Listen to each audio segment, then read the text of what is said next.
Shalom! Di edisi Voice of Pentecost kali ini, kita akan membahas bagaimana kita tidak hanya dipenuhi Roh Kudus, tetapi juga bisa menjadi sukses di marketplace.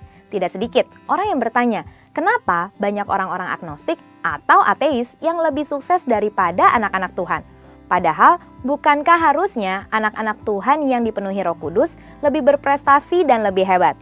Sebelum menjawab pertanyaan tersebut, kita harus mempunyai definisi sukses yang tepat secara alkitabiah terlebih dahulu. Bahwa kesuksesan bukanlah diukur secara material ataupun ketenaran. Seseorang bisa saja mempunyai banyak harta tetapi hidupnya tidak terjamin bahagia.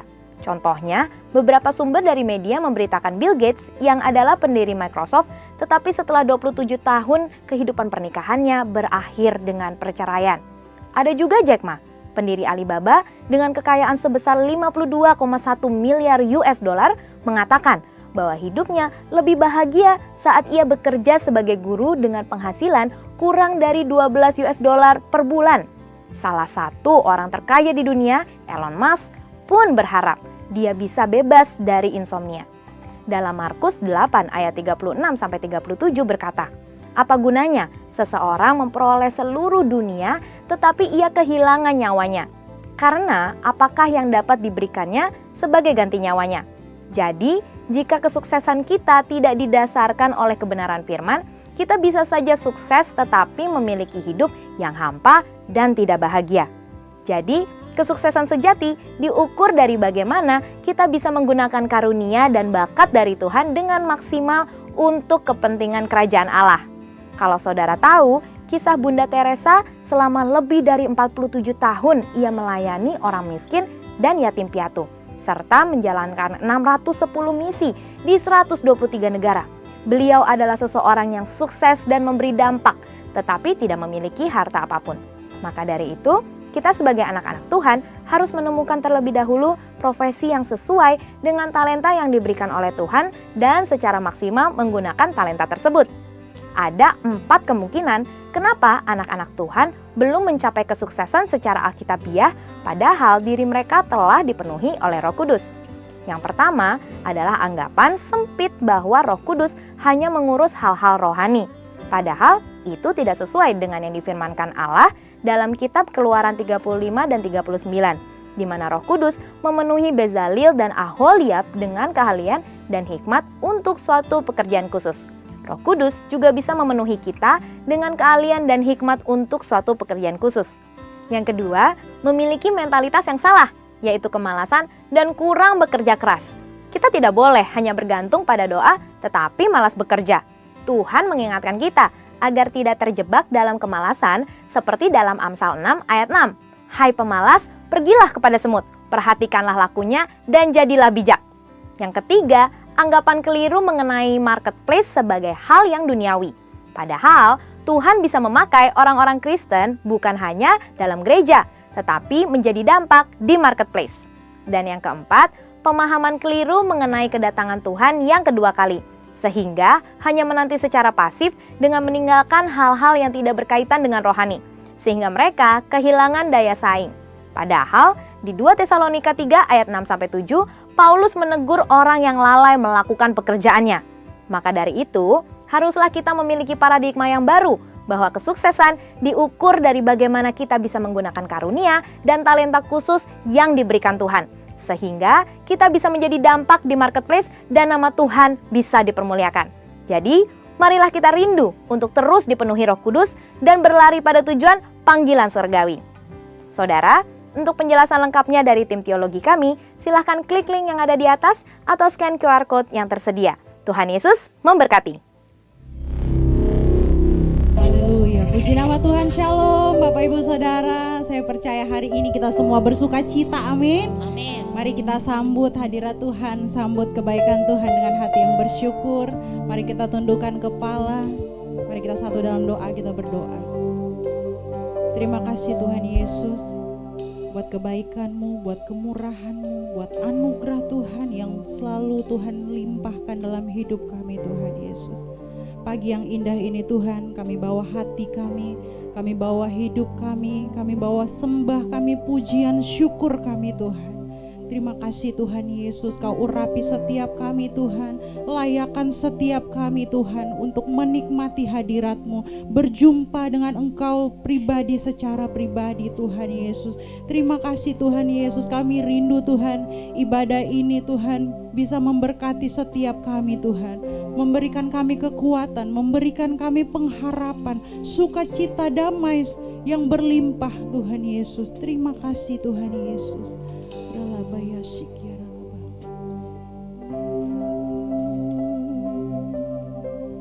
Kami percaya Tuhan, kalau hari ini kami ada Tuhan, bukan karena kekuatan kami, semua karena anugerah Tuhan, semua karena pertolongan Tuhan dalam hidup kami. Haleluya.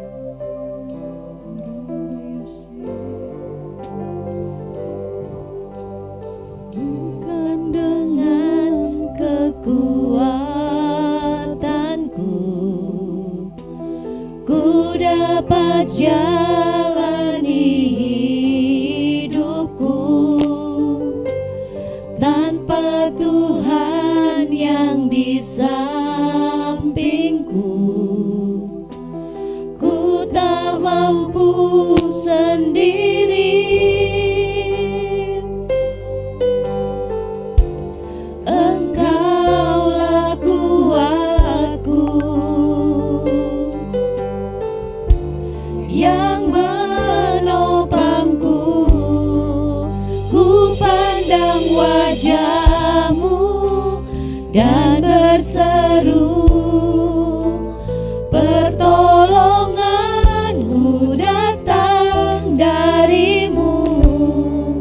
Peganglah tanganku, jangan lepaskan, Kaulah harapan dalam hidupku. Mari naikkan pujian ini. Bukan dengan kekuatanku ku dapat jalani hidupku,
Kuramaya shikidi di aralamaya shanda. Kuramaya dikidi aralabaya sikidi di aralabalaba. Kuramaya sikidi aralamaya sikidi aralamaya shanda. Kidi di aralabalabalabalabalabalaba. Kurabaya sikidi di aralabaya sikidi aralabaya shanda. Kidi di aralabalabalabalabalabalaba. Amin. Kuramaya shikidi di aralabasande. Ini setia, Amin Tuhan. ini hidup, ini hati kami Tuhan. Amin. Mari Bapak Ibu angkat tangan. Sekali Yesus, selamanya Yesus, harapanku takkan hilang karena kasih-Nya sekarang ku ada. Oh Yesusku, ku cinta Kau selamanya. Sekali Yesus, selamanya Yesus, Harapanku takkan hilang karena kasih-Nya sekarang ku ada. Oh Yesusku, ku jaga selamanya. Yesus, selamanya Yesus, harapanku takkan hilang karena kasih-Nya sekarang ku ada. Oh Yesusku, ku cinta Kau selamanya. Sekali Yesus, selamanya Yesus, harapanku takkan hilang karena kasih-Nya sekarang ku ada. Oh Yesusku, ku cinta Kau selamanya. Sekali Yesus, selamanya Yesus, harapanku takkan hilang karena kasih-Nya sekarang ku ada. Oh Yesusku, ku cinta Kau selamanya. Sekali Yesus, selamanya Yesus, harapanku takkan hilang karena kasih-Nya sekarang ku ada.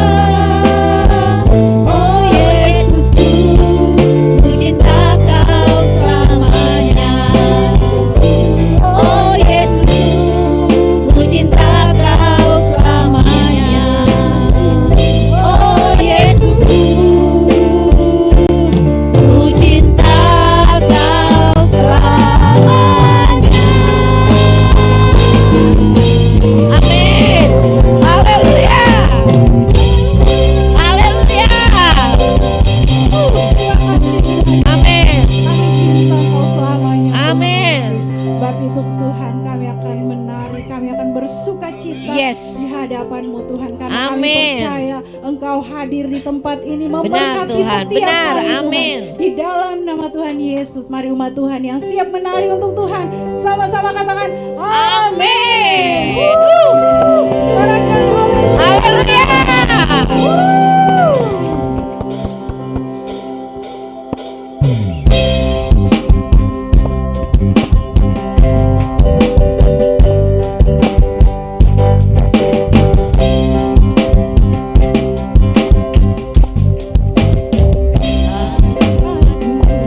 Hanya Yesus saja yang berkhianat.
Sudah saatnya kita akan memberikan persembahan untuk sewa perawatan gedung. Mari kita siapkan hati kita, siapkan persembahan kita.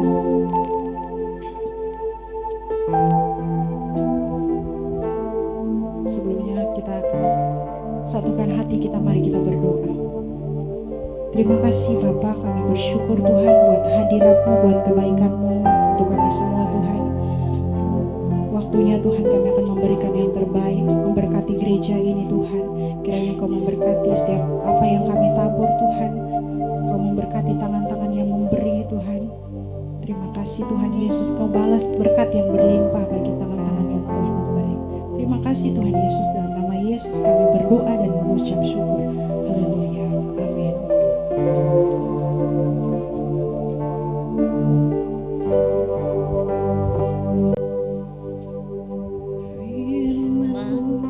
Berkata Kau besertaku, agar kuat roh dan jiwaku. Tangan-Mu Tuhan selalu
Yesusku, Rajaku.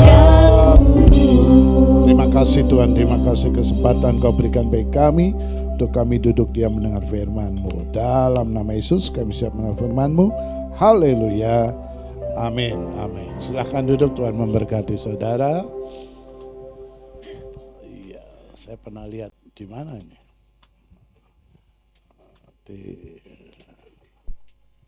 Enggak, karena kan biasanya di KU berapa, apa di CK berapa begitu ya. Tapi sebenarnya kebiasaan saya kalau bisa, karena saya kalau khotbah itu suka lihat orang gitu. Jadi kalau nengok-nengok ke sini pegel. Mending kalau yang dilihat itu cakep gitu. Enggak, bercanda. Maksudnya pindah gitu. Karena kan kalau di sini saya nengoknya capek gitu ya. Dekat gembala siapa tahu jadi gembala. Minimal menantu gembala. Minimal. Oke, kenalan singkat, nama saya Pendeta Abram Suala. Saya bukannya nyombong ya, hanya orang yang tulilah yang nggak pernah dengar nama saya. Betul saya. Hanya orang yang tuli yang tidak pernah dengar nama saya. Ya karena tuli kan. Iya. Pernah lihat saya? Dari tadi lihat apa? Kena deh. Ya. Hanya orang buta yang tidak pernah lihat saya. Oke. Baik, terima kasih Pak Nugroho. Ketemu singkat, saya jadi ingat. Saya ketemu orang Afrika di gereja di Kana di Israel. Langsung matching begitu ya. Saya bilang, you harus khotbah di Indonesia. Datang lu saudara dari Afrika ya. Ya, ke tempat saya mungkin 3 minggu lah. Ya, tetangga-tetangga bingung ini hitam apaan gitu ya. Baik Bapak Ibu sekalian, khotbah di satu gereja pertama kali itu sangat sulit. Kenapa? Karena bahan khotbah saya itu banyak. Mau khotbah yang mana? Yang ini, yang itu, yang ini, yang itu. Tapi saya punya prinsip. Khotbah yang baik itu adalah bukan mentransfer pikiran manusia, pengennya manusia. Oh ini bagus nih. Wah ini enggak.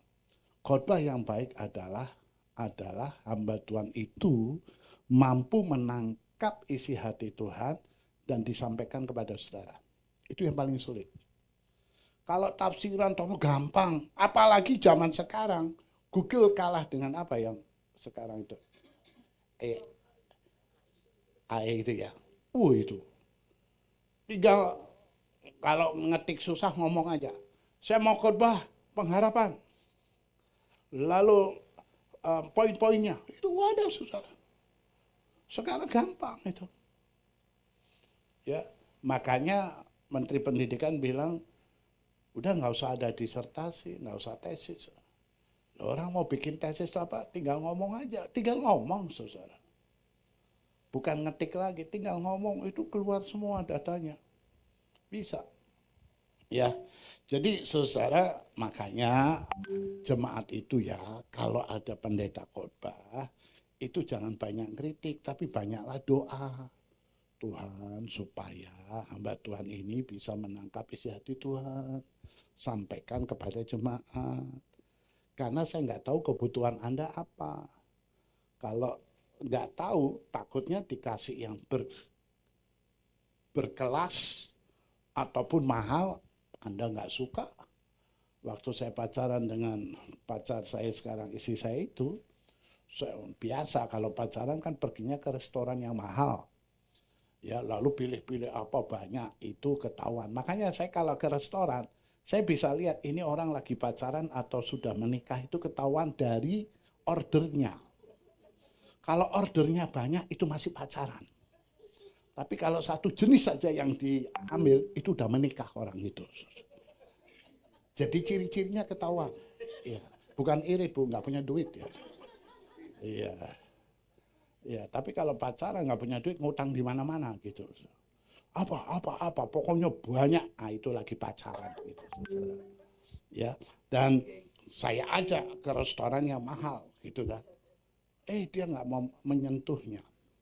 Istri saya orang Chinese. Ya, Tan Xiao Fung. Ya, saya Tan. Maka saya tiap malam tidur sama setan. Maksudnya saya Tan kan, setan gitu. Nah, saudara-saudara, istri saya juga pengkhotbah di mana-mana. Dan jujur, istri saya itu orang pintar. Yang bikin PPT ini, yang bikin apa? PowerPoint ini, mungkin itunya dikurangi apa? Kepekaan apa? Bukan ego.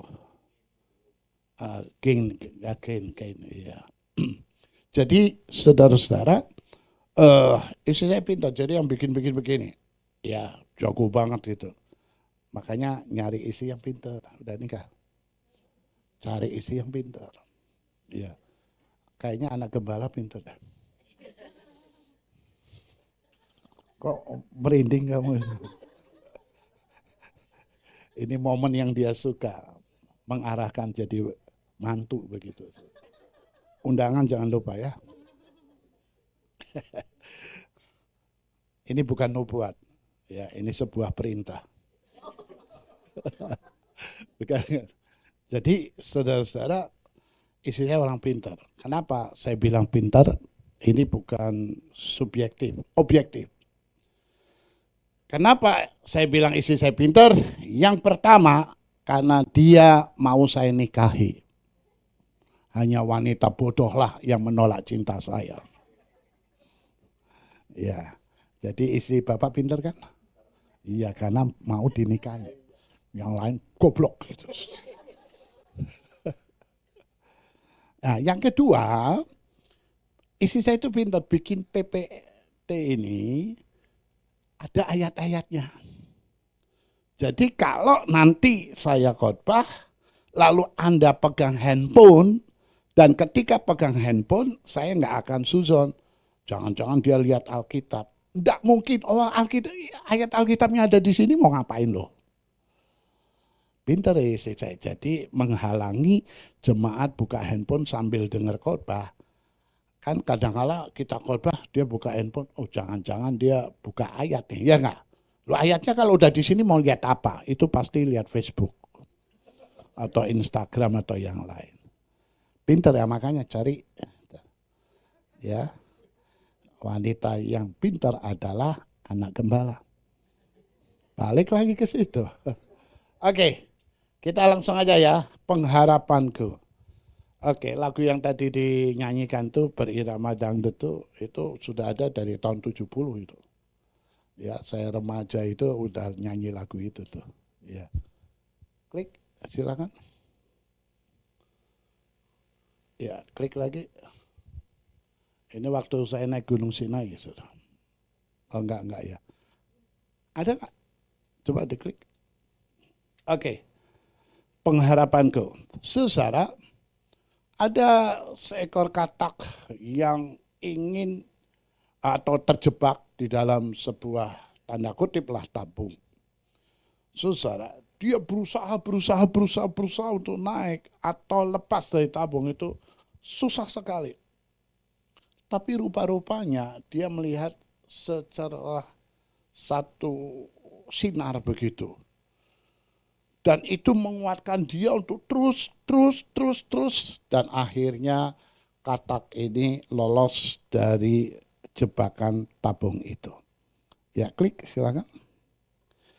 Nah, saudara-saudara, Martin Luther King bilang begini, harapan adalah kekuatan yang memungkinkan kita untuk melihat cahaya, bahkan ketika semua yang ada di sekitar kita adalah kegelapan. Kalau saya berulang kali menemukan orang yang sakit di rumah sakit atau orang yang sakit di rumah, yang bertahan hidup lama itu adalah orang-orang yang punya pengharapan sembuh, punya pengharapan ingin lihat cucunya nanti, lihat cucunya menikah atau cucunya dilahirkan atau anaknya melahirkan cucunya. Tapi kalau dia sudah give up, menyerah, cepat mati. Jadi bunuh diri yang paling bagus, tinggalkan harapan. Itu bunuh diri itu. Yang nggak perlu pakai minum baygon. Jadi kalau Anda sudah nggak punya pengharapan, udah itu akan mempercepat untuk ke finish. Ya, tetapi kalau punya pengharapan, walaupun di tempat yang gelap atau lingkungan yang nggak mungkin, ya, tidak masuk logika dan sebagainya, tapi itu akan memungkinkan. Pengkhotbah 9 ayat 4 mengatakan, tetapi siapa yang termasuk orang hidup mempunyai harapan. Karena anjing yang hidup, untung saya ngomongnya anjing, lihat di sini. Coba kalau saya lihat Anda, anjing, marah Anda. Ya untung lihatnya sini kan. Apalagi lihat Anda, anjing, marah Anda. Anjing yang hidup lebih apa? Daripada singa yang mati. Jadi percuma. Ya, klik. Wah, ini bagus ini yang ya mengedit jago ini Pak. Ya, sayang. Yang mengedit siapa? Laki perempuan yang mana? Bagus perempuan ya. Kamu jadi mantu saya ya. Ya, anak saya pertama laki-laki, perempuan, anak saya yang kedua laki-laki. Dan dua-duanya sudah menikah. Jadi, loh, katanya mau jadi mantu Bapak. Ya, nunggu saya punya anak laki-laki lagi. Nunggunya kapan? Tungguin aja. Ya, oke. Pintar ini orang, hebat. Langsung dia pengen kenalan. Tetap anak gembala aja ya. Oke, 1 Raja-Raja 19 ayat yang keempat. Tetapi ia sendiri masuk ke padang gurun sehari perjalanan jauhnya, lalu duduk di bawah sebuah pohon arar. Kemudian ia ingin mati, katanya, cukuplah itu sekarang ya Tuhan, ambillah nyawaku, sebab aku ini tidak lebih baik daripada nenek moyangku. Kalau kita baca ayat ini, tidak melihat ayat-ayat yang lain, biasa saja. Coba Anda lihat ayat-ayat sebelumnya atau pasal sebelumnya. Elia itu kehilangan harapan sampai ingin cepat mati. Padahal dia ini baru bukan saja melihat, tapi mengalami mukjizat Tuhan. Dengan mengalahkan 450 Nabi Baal. Dengan waktu korban korban bakaran itu dibuat, 450 Nabi Baal berdoa supaya Baal akan membakar melalui api dari atas dari jam 6 pagi sampai jam 12 siang. Tidak terbakar juga. Lalu 450 Nabi Baal menggores-goreskan pisau ke badan tubuhnya atau tubuhnya sehingga keluar darah supaya Allahnya itu memperhatikan. Ternyata sampai sore pun tidak ada. 12 jam. Doa, tidak ada api dari atas. Lalu dibongkar semuanya mezbah ini. Dia bikin batu, ditumbang, lalu dibuat korban bakaran. Saya itu disiram air lagi. Sampai terjadi, ya dikatakanlah, kubangan di sekitarnya. Doanya nggak usah 12 jam. Tiba-tiba ada api dari atas. Dan Yahweh membakar korban itu. Orang-orang terpana. Seorang cewek, wanita nyeletuk begini. Kalau kamu masih hidup sekarang ini, lihatin aja. Kamu akan nanti mengalami seperti nabi-nabi yang kamu bunuh.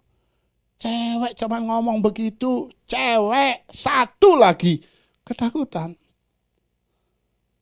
Dia pergi ke sini, duduk di bawah pohon arar. Lalu bilang, udahlah mati aja. Ya ileh, cuman cewek yang ngomong. Oke, klik. Saudara-saudara, kita lihat latar belakangnya yang tadi saya bilang ya. Oke. Latar belakang ini ketika Ahab memberitahukan kepada Isabel segala yang dilakukan Elia dan perial Elia membunuh semua nabi itu dengan pedang. Maka Isabel, siapa Isabel? istrinya Ahab, seorang suruhan mengatakan kepada Elia, menyuruh seorang suruhan, beginilah kiranya para Allah menghukum aku, bahkan lebih lagi pada itu. Jika besok kira-kira pada waktu ini aku tidak membuat nyawamu sama seperti nyawa salah seorang dari mereka itu, saudara-saudara, cuman cewek ngomong begitu, udah ketakutan. Kita juga lah, ya. Nanti saya akan ceritakan. Hidup saya adalah mukjizat. Tapi apakah saya pernah kecil hati, lelah hati, patah hati? Saya juga pernah mengalami, udahlah. Gereja kami dibangun tahun 95. Pernah ada saat saya akan bubarkan aja ini gereja. Kayak partai politik dibubarkan.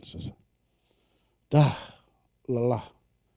Berbuat baik dianggap negatif, berbuat salah apalagi, saudara. Ya, saya punya 2 anak, saya dorong untuk melayani dan mereka udah melayani dari kecil. Tapi kalau untuk menggantikan saya sebagai gembala, 2 anak saya bilang, kayaknya kami belum punya mental seperti papa mama. Papa mama gila banget gitu. Ya, makanya saya bilang sama jemaat saya, jadi orang Kristen itu muka tembok kulit badak gitu. Ngomong apa bodoh amat. Maju terus gitu. Ya, oke. Saya juga pernah seperti Nabi Elia. Manusia saya ini, saudara ya. Kita klik. Oke. Saudara-saudara. Nah, kalau kita lihat Nabi Elia ini, mengapa Elia ingin cepat mati? Yang pertama, dia kecil hati. Klik kecil hati. 1 Raja-Raja 19 ayat 3. Maka takutlah ia. Lalu bangkit dan pergi menyelamatkan nyawanya. Dan setelah sampai ke Berseba yang termasuk wilayah Yehuda, ia meninggalkan bujangnya di sana. Ya ileh kecil hati. Tapi saya beritahu saudara ya, kalau ada orang alami begitu, nggak perlu kita kritisi, tenang aja. Karena apa? Ya ilih gara-gara begini aja, lu minum baygon, lihat-lihat dulu. Bagi lu kecil, bagi dia belum tentu. Makanya saya punya teknik, kalau nanti ada khotbah sendiri, bagaimana teknik menghadapi masalah. Masalah itu jangan dibebankan, tapi dilepaskan. Maksudnya begini, semua manusia punya kapasitas maksimal untuk mengangkat beban. Tadi saya naik lift kan, ada kapasitas maksimalnya kan Pak. Katakanlah misalnya 1000 kilogram. Kalau sudah 999,999 titik-titik, cuman terbebani 0,00001. Kalau ada barang 0,001 masuk ke lift, itu akan bunyi teng. Ada teman bilang, aduh udah penuh ya, titip Alkitab. Cuman titip Alkitab bunyi teng. Ya cuman titip Alkitab aja titip teng. Bukan karena udah mendekati maksimal. Anda kalau punya masalah jangan beban. Anda punya maksimal beban. Lebih dari itu ada 2 kemungkinan. Kalau nggak gila, bunuh diri. Gitu aja. Ya, makanya caranya kalau punya masalah, Yesus bilang apa? Marilah kepadaku yang letih lesu dan terbeban, aku akan. Jadi kalau ada masalah, jangan dipegang. Letakkan kasih ke Yesus. Ada lagi, letakkan. Contoh ini contoh. Tapi nanti aja deh itu buat khotbah yang lain. Yang ini aja dulu. Cuman saya akan kasih tahu kalau ada orang misalnya punya masalah lalu mengalami ini, belajar berempati. Ya, saya menyiapkan khotbah ini belajar berempati jadi Elia. Saya enggak menyerang Elia. Ya Elia, lu kan baru lihat mukjizat Tuhan, ngalami lagi. Sama cewek aja kok begitu. Enggak, saya mau coba. Kalau saya jadi Elia. Ada memang saat-saatnya yang kita itu mengalami kecil hati. Waduh, diomongin begini. Kenapa takut gitu ya. Oke, yang kedua saudara. Selain kecil hati, Nabi Elia ini adalah yang kedua lelah hati. 1 Raja-Raja 19 ayat 5 dan 6. Sesudah itu ia berbaring dan tidur di bawah pohon arar itu. Tetapi tiba-tiba seorang malaikat menyentuh dia serta berkata kepadanya, bangunlah, makanlah. Ketika ia melihat sekitarnya, maka pada sebelahnya kepalanya ada roti bakar. Isi apa nggak tahu, roti bakar aja ini. Dan sebuah kendi berisi air. Lalu ia makan dan minum, kemudian berbaring pula. Lelah hati. Tapi dari ayat ini ketahuan ya, sekecil hati kita, selelah hati kita, Allah tetap mengirim loh. Ya. Sebuah persoalan doa, nanti saya akan khotbah, minta tema, saya kasih tema Allah mengerti, Allah peduli. Allah mengerti, Allah peduli. Dia paham, dia maha tahu dan dia maha kuasa. Mampu menyediakan kebutuhan kita. Dan tepat pada waktunya. Ya. Baik saudara-saudara, yang ketiga, Nabi Elia patah hati. 1 Raja-Raja 19 ayat 10, aku bekerja segiat-giatnya bagi Tuhan Allah semesta alam, karena orang Israel meninggalkan perjanjianmu, meruntuhkan mezbah-mezbahmu, dan membunuh nabi-nabimu dengan pedang. Hanya aku seorang dirilah yang masih hidup, dan mereka ingin mencabut nyawaku. Ya, dia patah hati, udah kerja benar-benar, udah hebat, udah ini, kok sepertinya ini. Saudara, tidak mudah untuk menjadi orang kuat. Pelaut yang hebat bukan ketika di air yang tenang. Sopir yang hebat bukan ketika tidak ada jalan sempit. Ya, 2 hari ini saudara, saya nyetir mobil, kiri kanan itu pas tepat. Mungkin beda kiri kanan cuma 5 cm. Ya, ada istri saya, lalu berikutnya yang kedua ada teman-teman saya, dan dia bilang, ini lagi tes, SIM-nya beli atau ujian, begitu. Ya, saudara-saudara, tes betul. Sopir yang baik adalah bukan di tempat yang lebar untuk parkir atau untuk melewati satu jalan. Saudara-saudara, kita juga seperti itu. Mengapa Elia ingin cepat mati? Yang pertama, dia apa tadi? Apa? Kecil hati. Yang kedua, lelah hati. Yang ketiga, patah hati. Bukankah kita pernah mengalami seperti itu, saudara? Nanti saya akan cerita. Saya juga pernah mengalami sampai saya nggak bisa tidur. Ya nanti apa ceritanya? Iya, ya nanti aja ya. Atau sekarang nanti aja deh, biar bingung Anda. Oke, klik. Nah, bagaimana solusinya? Ketika Anda dan saya pada posisi kecil hati, lelah hati, dan patah hati. Seakan-akan tidak ada lagi pengharapan. Solusinya apa? Yang pertama, berharap hanya pada Tuhan. Nabi Elia lalu firman-Nya, keluarlah dan berdiri di atas gunung itu di hadapan Tuhan. Siapa yang bisa kita harapkan kalau bukan Tuhan? Pengharapan pada Tuhan itu adalah yang terbaik. Manusia kadangkala bisa diharapkan, tapi nggak mau harapan kita menjadi kenyataan. Paling kesel itu ya, sama orang yang mampu menolong, tapi nggak nolong. Enak kesusur. Ya, sebenarnya mampu, tapi enggak. Itu yang bikin kesel. Dan kita kadangkala ketemu di depan banyak orang itu. Ada orang yang pengen nolong tapi enggak mampu. Ada yang mampu tapi enggak nolong. Dua-duanya enak kita. Yang satu mau menolong enggak mampu. Yang kedua mampu menolong tapi enggak mau. Tapi Allah kita mampu dan mau. Mampu menolong dan mau menolong. Mau menolong dan mampu menolong. Manusia belum tentu. Manusia mau menolong, nggak mampu. Mampu menolong, nggak mau. Paham ya? Mampu menolong, nggak mau. Mau menolong, nggak mampu. Sebenarnya ya saya mau nolong, udah jangan banyak ngomong. Kalau kata sebenarnya itu udah nggak usah ngomong. Saya itu ini ya, tetapi jangan pakai tetapi, udah nggak usah dipikirin gitu.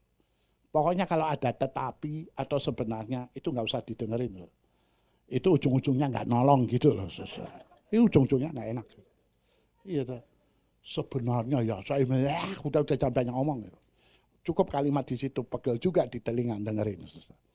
Hebat Allah kita, mau dan mampu, mampu dan mau. Itu yang sulit, saudara ya. Berharap hanya pada Tuhan. Klik. Yang kedua. Yang kedua, saudara, mendengar apa kata Tuhan.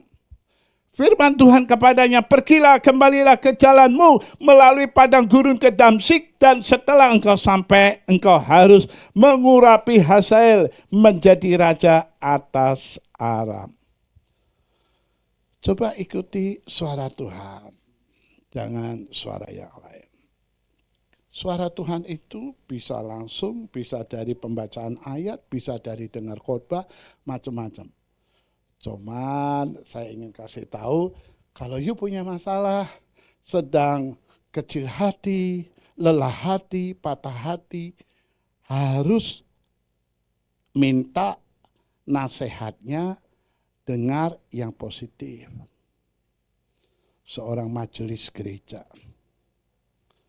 kok dengerin omongannya hansip, bukan yang lain. Saya suka main catur bersama mereka. Kenapa nggak nanya saya, seorang pendeta? Dia majelis sebuah gereja. Akhirnya waktu istrinya meninggal, dia nikahi wanita yang bahenol. Dia sudah berumur, nikahin sama wanita bahenol. Saudara, Anda cek deh. Laki-laki yang sudah berumur menikahi wanita yang bahenol, nggak lama pasti stroke lalu mati, udah pasti. Pasti. Jadi kalau mau bunuh diri cepat, nikahi wanita bahenol gitu. Karena apa? Dia mengkonsumsi obat kuat. Dan itu bikin stroke. Ngomong-ngomong orang soal stroke. Stroke itu mati sebelah kan? Kalau laki-laki mati sebelahnya kanan atau kiri? Kiri ya. Jadi jalan begini ya. Oke. Kalau perempuan kanan, jadi jalannya begini. Nah, saya berharap Anda jangan menjadi banci. Banci itu kalau stroke matinya itu yang tengah. Tidak bisa apa-apa dia. Kalau laki-laki kan yang kiri masih bisa jalan kan. Tuh. Kalau perempuan yang kanan masih bisa jalan. Nah, kalau banci udah nggak bisa. Yang tengah. Nah, ini bercanda. Tapi siapa tahu di sini ada dokter menyelidiki coba. Nah, balik lagi susah yang kasih dalam Tuhan. Akhirnya dia stroke. Gak lama lalu meninggal. Oh, saya amati susah. Pokoknya kalau udah kehilangan istri, dia sudah berumur di atas 50 tahun, ya 60 tahun lalu dia nikah sama wanita bahenol, udah lah. Gak lama itu hidup. Minta itu nasihat sama yang benar. Sang istri dengan anaknya kabur dari rumah. Udah 3 bulan. Satu saat yang laki-laki dikasih tahu sama keluarganya, kamu harus konsultasi sama pendeta. Langsung dia ingat saya. Hubungi saya segera. Oke. Saya ajak ada pertemuan sama dia, tapi sama istrinya, anaknya. Saya coba menanyakan kenapa. Udah, nggak lama susah, nggak ada seminggu. Udah dijemput lagi sama suaminya. Udah saya cek lagi gimana. Udah Pak, terima kasih. Kalau ada apa-apa, di sini kan ada gembala sidangmu. Aneh kan? Anda mempercayai Pak Nugroho sebagai gembala. Tapi ada masalah, larinya ke cari itu keberuntungan, cari apa. Nanya nasihat sama hamba Tuhan. Ya, minimal hamba Tuhan itu namanya hambanya Tuhan.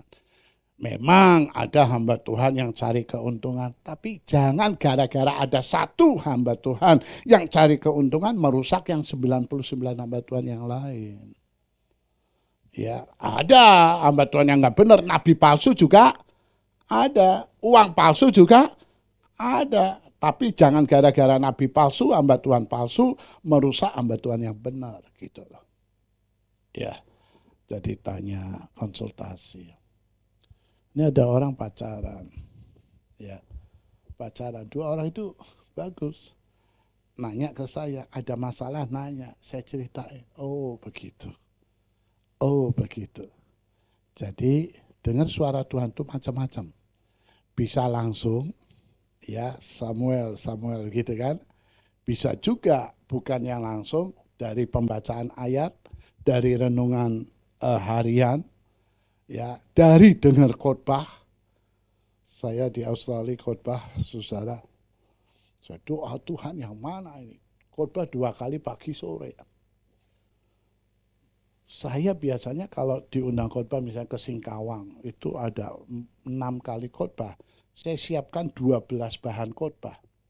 Tapi waktu di Australia, di Sydney ini, saya hanya bisa mampu 2 saja. Gak bisa, mau cari yang lain gak bisa, cuma 2. Ya udah Tuhan, saya stop konsentrasi yang 2 ini. Cuman kan bingung, yang pagi yang mana, yang sore yang mana. Karena bahan khotbahnya beda, jauh. Yang satu ngomong A, yang berikutnya ngomong B, nggak bisa. Kalau sama-sama ngomong A, ya udah gampang. Yang mana? Tuhan kasih tepat.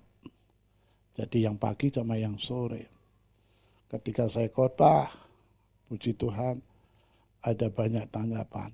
Bahkan ada satu orang bilang, puluhan tahun saya menggumuli hal ini, dan puluhan hamba Tuhan saya tanya. Hari ini saya ambil keputusan. Saya harus lakukan A. Kenapa? Saya dengar suara Tuhan melalui Bapa. Dan ini saya pastikan, ya.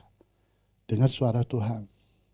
Ketika Anda kecil hati, lelah hati, patah hati, dengar suara Tuhan. Bisa langsung, bisa melalui baca ayat, bisa juga dengar khotbah. Nah, saya kasih tahu ya, rajinlah ibadah. Kalau bisa biasanya jam 8, jam 10, jam 10. Kalau Anda kadang-kala enggak apa ya, bolong-bolong gitu ibadahnya, saya kasih tahu, ada orang seperti saya misalnya, saya kuliah. Ada satu dosen mata kuliah yang saya sangat suka. Dan kalau ujian saya selalu paling kecil nilainya, paling kecil itu A+, itu paling kecil. A+ itu 96 ke atas, 95 ke atas. Itu A+, saudara. Dan apa yang terjadi? Ada ujian 4 soal. Nomor 1, 2, 3 gampang lah bisa saya. Nomor 4, saya belum pernah baca dan saya belum pernah dengar. Saya orangnya kalau memang nggak bisa jawab, ya udah saya kosongin. Saya bilang sama dosen saya, Bu, nomor 4 maaf ya, Ibu mungkin salah soal. Jadi kalau saya nggak bisa jawab, salah soal. Kenapa? Di buku yang saya baca enggak ada, dan saya nggak pernah dengar. Dosennya bagus. Oke Abraham, saya cek dulu. Kenapa itu? Lalu saya dipanggil. Teman-teman kamu bisa semua. Loh, Ibu tahu saya itu suka baca. Dan kalau di tempat kuliah, saya kalau nggak tahu, saya tunjuk tangan, saya harus tahu. Karena rugi kalau nggak tahu, rugi biaya kuliah kan. Rugi waktu juga. Maka harus tahu baru saya nggak nanya gitu. Ya saya tahu. Ibu juga bingung kenapa kamu nggak bisa jawab. Akhirnya Ibu nyari data. Waktu Ibu menerangkan soal nomor 4, kamu tidak masuk kuliah. Absen. Jadi kalau Anda nggak bisa menyelesaikan masalah, jangan salahkan Tuhan. Situ sih nggak ke gereja. Situ sih nggak ikut kuliah gitu loh. Padahal siapa tahu hari ini Tuhan akan memberikan jalan keluar atas masalahmu. Makanya saudara, oh begitu Bu ya, iya kamu nggak masuk. Gara-gara saya nggak masuk kuliah, saya nggak bisa menjawab nomor 4 itu. Ya, jadi dengan suara Tuhan. Yang ketiga, yang ketiga. Udah sarapan belum? Udah, saya belum.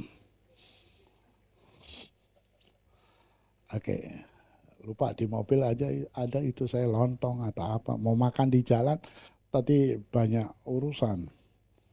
Oke, yang ketiga, yaitu apa? Klik, melihat dengan cara Tuhan. Tetapi aku akan meninggalkan 7.000 orang di Israel, yakni semua orang yang tidak sujud menyembah Baal dan yang mulutnya tidak mencium dia. Karena masa depan sungguh ada dan harapanmu tidak akan hilang. Lihat dari cara sudut Tuhan. Kadangkala luar biasa. Contoh. Kalau dari sudut negatif. Kemarin tanggal 13 saya ulang tahun, ya puji Tuhan. Banyak orang yang memberikan berkat lah berupa materi uang. Saya pikir, banyak ini dapat duit ini, nanti saya bisa membantu orang. Saya memang sedang akan membantu orang. Apa yang terjadi? Akhirnya saya minta maaf sama orang itu, nggak bisa bantu. Kenapa? Lah kok mobil saya kecelakaan? Waktu saya mau ngurus asuransi, mobil saya waktu ada asuransi, saya males. Jadi habis masa asuransi, itu mobil saya coret. Wah udah berantakan itu. Kaca belakang pecah itu ya. Dan sebagainya gitu. Akhirnya saya bereskan. Baru masuk asuransi. Yang punya bengkel bilang, Pak, Bapak sendiri mobil ya? Iya, nggak usah asuransi yang all risk. Yang itu aja kehilangan sama 70% total loss. Saya termakan omongan itu. Oke. Baru saya ingat, oh iya lu yang punya bengkel. Maksudnya kalau rusak ke kamu kan. Enggak ke asuransi. Bedanya cuma 2 juta. Kecelakaan jedek. Itu duit yang saya dapat ulang tahun habis buat betulin mobil. Kalau berpikir negatif, ya dapat duit banyak cuma buat betulin mobil. Ada yang ngomong bagus, ngomong gini. Terbalik Pak, karena Tuhan tahu nanti Bapak akan bayar mobil, dikasih banyak. Paham gak? Sudut pandangnya kan beda ya. Kalau yang satu, ya duit banyak percuma buat betulin mobil. Yang ini bilang, karena Tuhan tahu nanti kan butuh biaya mobil, betulin, dikasih banyak. Contoh sudut pandang. Saya pernah khotbah khusus ini. Oke, ini kalau di depan Anda, ini huruf apa? M. Oke, kalau Anda lihatnya dari atas, huruf apa? W. Kalau ini begini, lihatnya dari sini, huruf apa? Angka berapa? Angka 3. Kiri. Kalau lihatnya dari sini, huruf apa? E kan? Paham nggak? Kan? Nah sekarang mana yang benar? Harus lihat sudut pandangnya. Bisa M, bisa W, bisa angka 3, bisa huruf E. Makanya kadang-kala sudut pandang. Dan sudut pandangnya kita harus di atas dari Tuhan. Itu yang betul. Kalau kita lihat M, enggak itu W kata Tuhan. Enggak, angka 3, itu W kata Tuhan. Anda pernah nonton film saya yang saya bintangi dan saya diminta lagi untuk tampil, saya enggak mau, itu yang mobil kebut-kebutan itu? Itu. Saya mau dipakai lagi, enggak mau karena saya mau jadi barang yang tertabrak, saya enggak mau. Masa saya suruh yang dilindas, enggak mau itu. Oke. Kebut-kebutan gitu kan. Saya nonton itu, kok bisa kasih tahu ke kiri. lalu ke kanan, lurus. Nanti ada 2 perapatan ke kanan. Kok bisa tahu begitu? Berikutnya adegan ada temannya naik helikopter. Nah karena temannya naik helikopter kan tahu mana macet, mana enggak. Paham ya? Jadi tahu, maka sudut pandang itu dari Tuhan. Cara melihatnya itu dari Tuhan, dari atas. Kita terlalu lihat sempit gitu. Saudara-saudara, jadi cara melihatnya dengan cara Tuhan. Ya, enggak apa-apa. Kamu dijual jadi budak.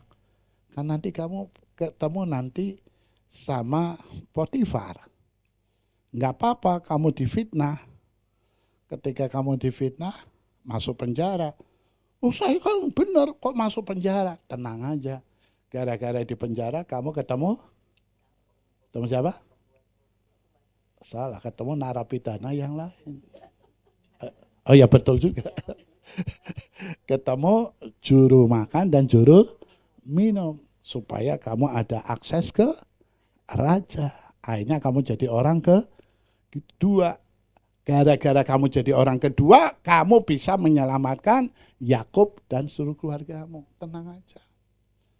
Jadi melihat dengan cara Tuhan. Anda ketika punya kesusahan ini, tenang aja. Bisa jadi Tuhan sedang merendah. Kadang kita nyanyinya seenak. Tuhan merendah. Gimana lagunya? Tangan Tuhan sedang merendah, suatu karya yang agung mulia, tapi sambil nangis. Tenang aja, harusnya sambil tersenyum gitu. Sakit, lelah hati, kecil hati, lelah hati, patah hati. Tenang, di balik itu Tuhan sedang merendah.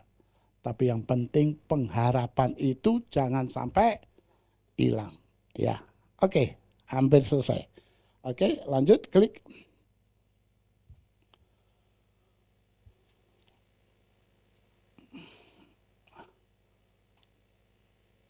Kesimpulan ya? Enggak, yang itu mana itu yang gambar kodok itu? Ini. Jadi kodok yang ini coba naik ke atas, merosot turun ke bawah. Yang ini naik ke atas, udah hampir. Akhirnya dia jatuh juga. Kodok yang ini semuanya enggak. Kenapa? Ini akhirnya berhasil. Padahal di bawah dikatain, wah kamu nggak mungkin bisa naik. Diteriak-teriakin, percuma, udah sama kami aja ini. Yang di atas juga bilang, percuma, kamu nggak mungkin sampai atas. Tapi akhirnya dia berhasil juga. Mengapa berhasil? Karena dia budak. Jadi ketika, loh kamu kok akhirnya naik juga? Padahal banyak kodok-kodok bilang, kamu nggak mungkin bisa. Emang dia ngomong, orang budak susah. Artinya apa? Jangan suka banyak dengar omongan orang. Pusing lu dengar omongan orang. Pusing saudara. Ada orang naik kuda, bapak dan anak naik kuda. Orang nyeletuk.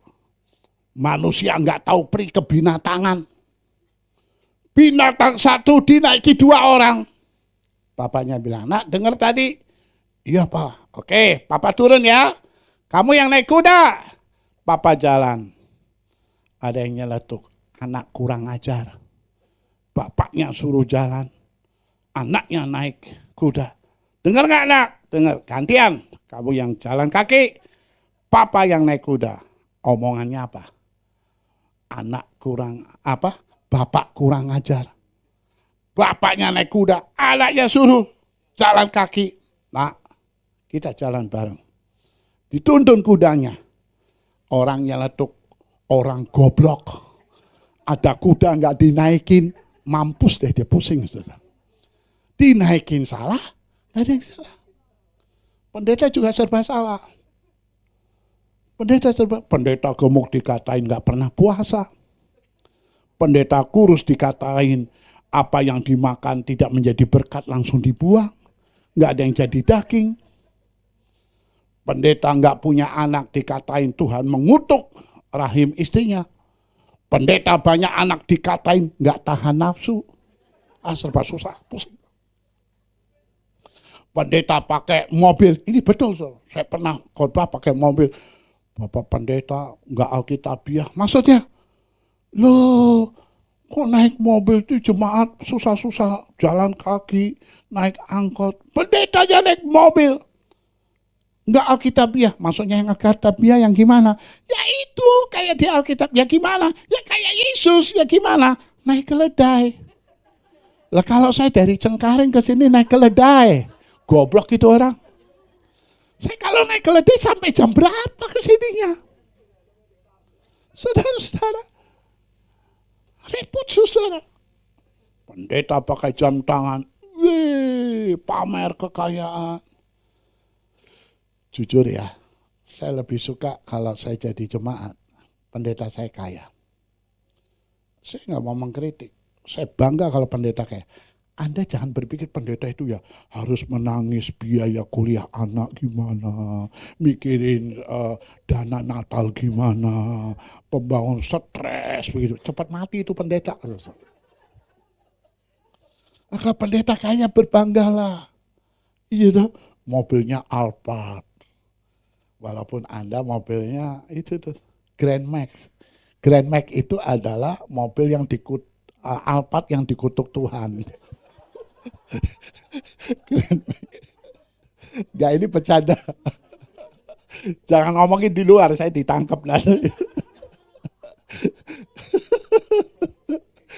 Saudara-saudara yang kasih dalam Tuhan tadi kembali lagi. Pendeta pakai jam tangan, bagaimana kalau Panu? Bapak pakai jam tangan, pakai cincin ya? Saya enggak. Saya orangnya enggak suka pakai jam tangan. Di rumah banyak jam tangan, pakai cincin. Saudara-saudara, pendeta pamer jam tangan. Banggalah kalau hamba Tuhan mau pakai jam tangan mahal. Anda bangga kalau pendetamu khotbah pakai jam dinding. Saudara-saudara, itu jemaat liatin pendetanya. Bukan lihat kata-katanya, dengar kata-katanya, ucapannya, tapi melihat detik-detik proklamasinya. Banggalah saudara, ya. Apalagi kalau jemaat bisa membuat pendeta kaya, banggalah saudara. Jangan terbalik, parah selama ini saya membuat gembala jadi kaya, malah happy gitu ya. Jadi budak sudah gak mau dengar. Ya, oke, kesimpulan terakhir, nanti kesaksian ya. Udah itu melihat dengan cara Tuhan. Kesimpulan. Saat kita baca sama-sama ya kesimpulannya, biar ada PR ya Anda baca. 3, 4. Saat kita dilanda ketakutan serta bermacam-macam pencobaan yang membuat hati kelelahan, juga rasa kecewa yang tak tertahankan, jangan menyerah pada keadaan atau pengharapan. Berserah kepada Tuhan, dengarkan hanya apa kata Tuhan, pandang masa depan dengan cara Tuhan. Maka kita akan melihat betapa hebatnya pengharapan di dalam Tuhan. Kesaksiannya saya ambil satu aja walaupun banyak. Hamba Tuhan seperti saya juga seperti saudara ada masalah yang kadang-kala kecil hati, patah hati, saudara-saudara ya lelah hati. Sebelum masa COVID, saya sama istri itu 1 bulan khotbah sekitar 40-50. Ya, saya dan istri tidak bekerja. Dan saya diberkati Tuhan itu kalau saya khotbah, saya mendapat persembahan kasih. Dapatkan Pak ya? Ya orang nanya kan boleh kamu mau membuli saya. Dan sebagai hamba Tuhan kita harus saling mengingatkan Pak. Takutnya lupa begitu. Enggak ini bercanda. Ini humor saya di mana-mana. Tapi jangan dimasukkan ke hati ya. Masukkan aja ke pikiran. Benar juga. Enggak ini bercanda. Nah, saya pikir oke lah. Ambil mobil, kredit sama apartemen. COVID. Khotbah batalin semua. Ada online, tapi persembahannya online juga. Ya tapi nggak apa-apa, kita melayani.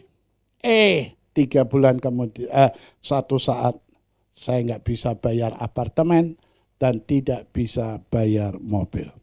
Nggak bayar apartemen, bisa di reschedule. Nggak bisa bayar mobil 3 bulan, apa yang terjadi? Nah, ini mantan debt collector itu tahu. Mantan debt collector itu tahu. Itu mobil akan ditarik. Dia datang. Pak, saya mau menarik mobil. Bapak 3 bulan belum. Saya bilang, nggak mau. Bapak ngelawan saya. Jangan tarik mobil saya. Oke, bayar 3 bulan. Saya tidak akan tarik mobil saya. Mobil Bapak. Saya kasih tahu ya. Jangan tarik mobil saya. Bapak mau ngelawan? Enggak. Kenapa? Kok Bapak nggak mau mobilnya saya tarik? Karena mobil saya nggak mogok. Goblok itu. Masa mobil nggak mogok ditarik, goblok kan? Saya kasih aja kuncinya, kamu jalan pergi. Orang kalau marah itu memang goblok. Coba kalau marah, lu nggak kenal gua, ha? Lu nggak kenal gua, ya baru ketemu gimana kenal? Ya, lu nggak tahu siapa gua, ya udah kenalan aja siapa namanya itu. Mata lu di mana? Mata lu di mana? Orang marah itu letak mata aja nggak tahu loh di mana. Saya jawab ini yang kiri, ini yang kanan, goblok itu. Makanya orang marah itu goblok, letak mata aja nggak tahu di mana. Mata lu di mana ini? Saudara-saudara, nah, dia mau ketawa gimana? Saya bilang, oke, kalau mau diambil, parkir mobil di mana, Pak? Saya bilang, itu di gereja. Kaget. Maaf ya, di Indonesia ada suku yang hormat sama pendeta, bahkan mengarah takut sama pendeta. Suku apa aja kira-kira? Batak, Ambon, NTT, Papua, Manado, itu sama pendeta hormat mengarah ke takut. Nah, saya nggak sebut dia marganya apa, dia suku apa, kan nggak enak nanti. Ya saya nggak mau ngomong dia suku apa. Tapi suatu saat waktu datang dia marah-marah. Bapak, aku mau ambil itu mobil Bapak. Saya nggak mau sebut suku. Kan nggak enak. Oh, Bapak, Ibu yang bilang loh ya, saya nggak. Ibu yang bilang, aku ambil itu mobil Ibu. Saya nggak mau ngomong suku, kan nggak enak gitu. Akhirnya apa yang terjadi? Begitu kaget, Pak beresin aja Pak. Saya nggak ada duit. Ya udah nanti saya hubungkan dengan pimpinan saya pertemukan. Singkat cerita, saya pernah mengajar tahun 86, 87, 86. Lalu tahun 2002 itu yang terjadi, berarti sudah 40 tahun sekian. Apa yang terjadi saudara? Mantan murid saya itu, singkat cerita ini panjang sekali, singkat cerita akhirnya saya ke rumahnya. Saya dapat masker, dapat ini dan macam-macam, singkat cerita begitu ya. Lalu dapat tentengan isi makanan. Waktu isi saya buka tentengan isi makanan, ada amplop tebal berupa uang 50 juta. Saudara, saya senang. Berarti 3 bulan tercover ini, karena 1 bulannya 10 jutaan. Dan apa yang terjadi, istri saya bilang, telepon mantan murid kamu. So what? Untuk apa? Tanyain, jangan-jangan kesingsal itu apa ya? Terselip. Bukan salah naruh. Salah naruh, terselip. Saudara tahu, saya disuruh nelpon mantan murid saya. Dengan tangan bergetar dan hati bergetar. Takutnya jawabannya adalah, ya terselip, mampus deh lo. Balikin. Ketika saya telepon begini, apa yang terjadi? Dia bilang, Pak, tadi malam kami berdoa dengan suami. Saya nggak tahu kenapa. Dia ketemu saya selama 40 tahun itu cuma 3 kali. Dan apa yang terjadi? Itu dari Tuhan. Saya kasih tahu saudara ya, Allah mengerti, Allah peduli. Tenang aja. Goblok-goblok amat. Kita Kristen yang goblok itu punya Allah yang goblok. Allah itu ngerti. Anda punya anak. Anaknya belum makan tahu juga kan? Anak butuh ini tahu juga kan? Itu orang tua yang jahat. Apalagi Bapa kita di surga yang maha tahu. Jangan bodohin Tuhan. Dia mengerti. Dia peduli. Dia mampu kita harapkan. Mari kita belajar berharap sama Tuhan. Mari kita bangkit berdiri. Haleluya. Pengharapanku hanya Yesus saja, yang mati atas Golgota. Dia gembala jiwaku yang sungguh, Yesus dia harapanku. Pengharapanku hanya Yesus saja, yang mati atas Golgota. Dia gembala jiwaku yang sungguh, Yesus dia. Yang ingin jadikan Yesus harapan, katakan sama-sama. Yesus harapan jiwaku. Siapa harapan kita? Katakan. Yesus pelepas hidupku. Ya pohon Allah dan kemenanganku, Yesus dia. Katakan sama-sama, jadikan Yesus harapan. Yesus harapan jiwaku. Yesus menebus dosaku. Yesus menebus dosaku. Ya pohon selamat dan kemenanganku, Yesus dia. Terima kasih Tuhan, terima kasih untuk firman yang telah kami dengar. Hamba-Mu boleh diam berbicara, Roh Kudus menyempurnakan firman Tuhan ini. Dalam nama Yesus, haleluya, amin. Tuhan memberkati.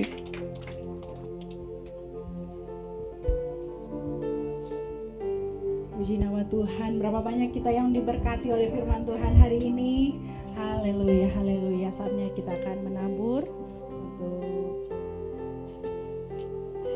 mari kita siapkan hati kita. Kita percaya bahwa saat kita menabur dengan sukacita, Tuhan akan membalas berlimpah bagi kita semua.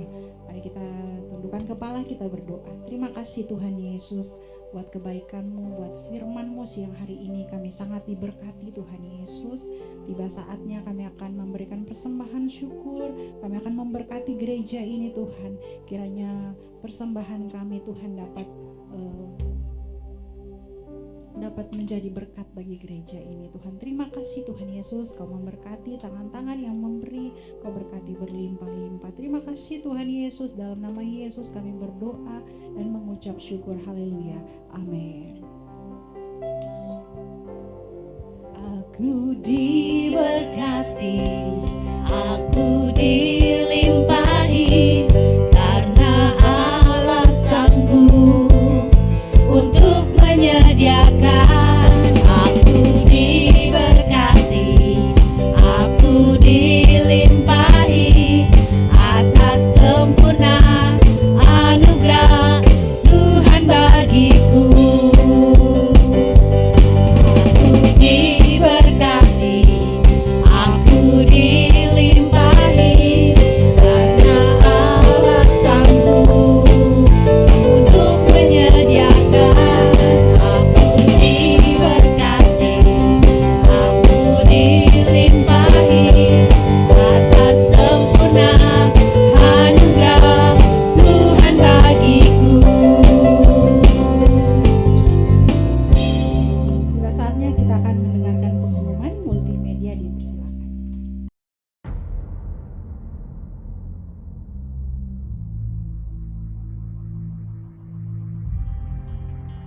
Shalom Bapak Ibu sekalian, saya Pendeta Hari Nugroho selaku Gembala di GBI GNR Alamanda menyambut kehadiran Bapak Ibu sekalian untuk ibadah di tempat ini. Saya menyambut untuk jemaat baru yang memang belum punya ibadah untuk dapat bergabung dengan kami. Untuk diketahui, kami memiliki 2 kali ibadah di hari Minggu, yaitu jam 8 pagi dan jam 10 pagi. Silakan Bapak Ibu sekalian untuk menjadi keluarga besar dari GBI GNR. Tuhan Yesus memberkati kita semua. Shalom. Shalom, bagi kalian yang berjiwa muda, kami tunggu di ibadah Yud pada pukul 12 siang. Kami tunggu ya, Tuhan Yesus memberkati. Teman-teman dan adik-adik semua, yuk sama-sama memuji dan menyembah Tuhan di ibadah sekolah minggu GBI GNR Alamanda. Di jam 8 dan jam 10 pagi di ruang balai warga. Kami tunggu kehadirannya. Tuhan Yesus memberkati. Shalom Oma Opa, kami mengundang untuk datang di ibadah UMAS jam 10 pagi. Jangan lupa ya, terima kasih. Tuhan Yesus memberkati. Kami mengundang Bapak Ibu untuk ikut komunitas school setiap hari Kamis jam 7 malam di GBI GNR. Kami tunggu kedatangannya. Tuhan Yesus memberkati. Kami mengundang jemaat terkasih untuk bersama kami di Gereja GBI GNR Alamanda berdoa bersama memuji menyembah Tuhan di dalam doa pagi setiap hari Sabtu jam 6 pagi. Kami tunggu kehadirannya. Tuhan Yesus memberkati.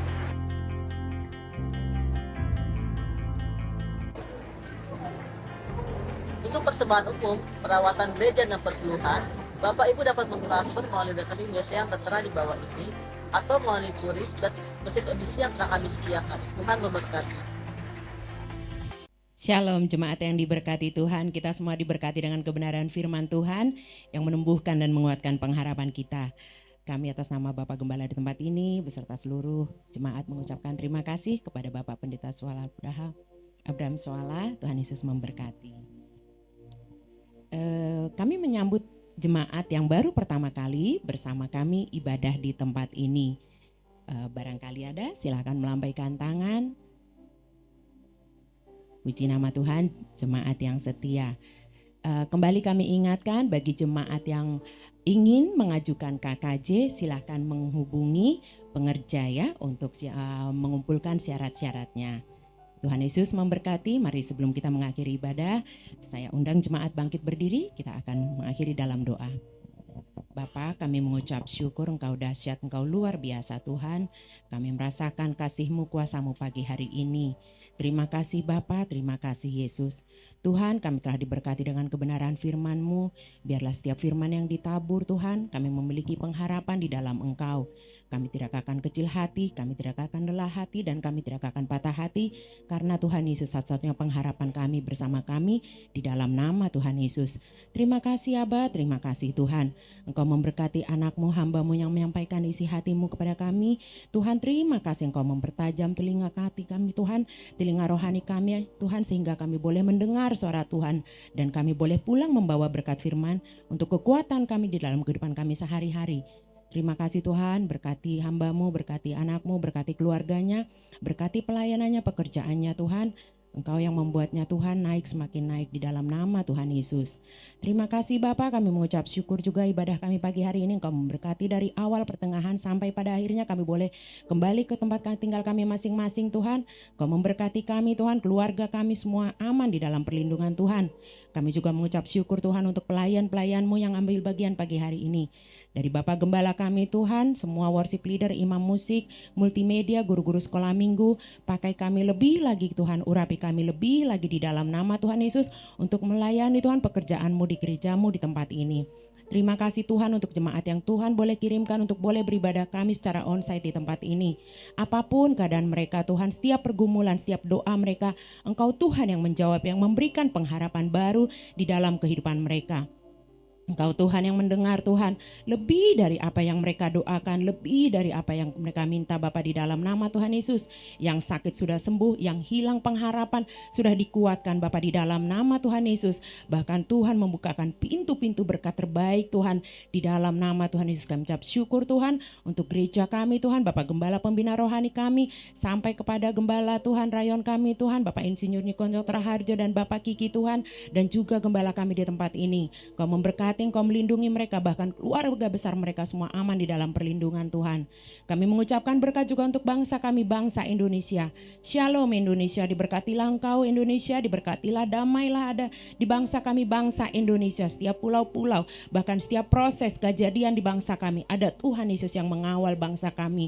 Bahkan Tuhan, untuk pemilu serentak Tuhan di tahun 2024, Tuhan yang mengawal bangsa kami. Ada kedamaian Tuhan di bangsa kami. Bahkan Tuhan telah menetapkan pemimpin yang akan takut akan Tuhan, pemimpin yang mengerti isi hatinya Tuhan, pemimpin yang Tuhan mendengar suara Tuhan, sehingga bangsa ini, bangsa kami, bangsa Indonesia, dibawa Tuhan semakin dekat kepada Tuhan Yesus. Terima kasih Abah, terima kasih. Kami juga berdoa Tuhan untuk siap bangsa-bangsa dimanapun yang saat ini Tuhan, yang tidak ada kedamaian, terutama Yerusalem, Israel Tuhan. Engkau Tuhan Allah yang berjalan bersama mereka, ada kedamaian Tuhan di hati setiap mereka, pemimpin Tuhan yang mengambil keputusan, ada damai, ada kasih Tuhan. Di dalam nama Tuhan Yesus kami ucap syukur Bapa, Engkau baik, Kau dahsyat, Kau luar biasa Tuhan. Terima kasih Tuhan, Kau juga memberkati Tuhan. Gereja ini Tuhan dipakai untuk Bapa, untuk good news dan revival Tuhan, untuk menjadi Tuhan kebangkitan Tuhan bagi setiap jiwa-jiwa Bapa, di dalam nama Tuhan Yesus. Gading Nias diberkati, Gading Nias damai sejahtera, Gading Nias penuh kemuliaan Tuhan, penuh kekudusan Tuhan, di dalam nama Tuhan Yesus. Kami akan pulang Bapa membawa berkat yang daripada-Mu melalui Bapak Gembala kami. Kami mengucap syukur Tuhan, haleluya, amin.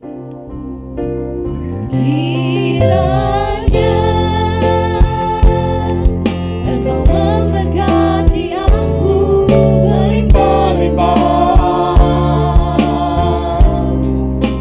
dan memperluas daerahku,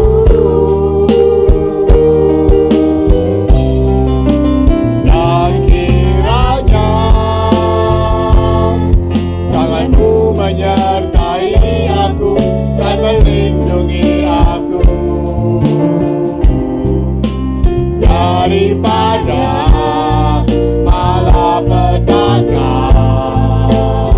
sehingga kesakitan tidak menimpa aku, sehingga kesakitan tidak menimpa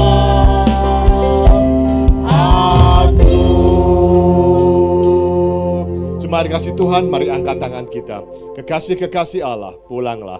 Terimalah damai sejahtera, berkat yang berlimpah-limpah daripada Allah Bapa, Putra dan Roh Kudus melalui Tuhan Yesus Kristus yang akan memulihkan keadaanmu, baik ekonomimu, keluargamu, maupun kesehatanmu. Mulai hari ini sampai kedatangannya yang kedua kali, bahkan sampai selama-lamanya. Kita diberkati, sama-sama katakan amin. Selamat hari Minggu, Tuhan Yesus memberkati.